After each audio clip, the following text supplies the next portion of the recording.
लिया है उसको, ग्रीन लाइन को और ऑरेंज लाइन को, तो अब आप देखेंगे कि उसमें भी उसकी एफिशिएंसी में आपको एक वाज़ेह फर्क नजर आएगा।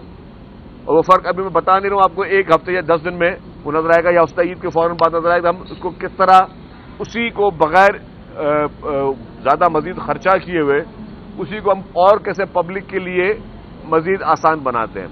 तो वो सारी नीयतों की बात होती है, मैं किसी की नीयत में शक नहीं कर रहा, लेकिन ये कि अपनी अपनी एक मेरिट और अपनी अपनी एबिलिटी की बात होती है कि आप उसी बीआरटी को उसी खर्चे में रहकर आप किस तरीके से ज्यादा एक्सेसिबल बना सकते हैं। इस वक्त ग्रीन लाइन बीआरटी के लिए कहा जाता है, एक्चुअल बनी तो 1.25 लाख लोगों के लिए ये बनी थी कि वो लोग उस पर सफर करेंगे, लेकिन अभी तक 50,000 से ज्यादा जो है वो मुसाफिर उसमें रोजाना सफर नहीं करते।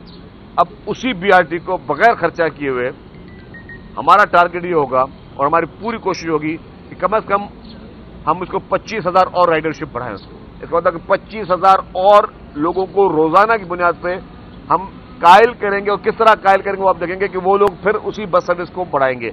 उससे जो आपका जो रेवेन्यू मॉडल है बस सर्विस का वो भी बेहतर होगा।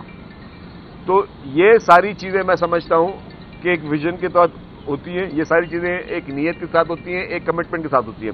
तो इंशाअल्लाह ताला महकमा ट्रांसपोर्ट अपने विजन में, अपने कमिटमेंट में और अपनी उन कोशिशों में वो दिन रात कोशिश कर रहा है। अच्छा सर, ये बता दें कि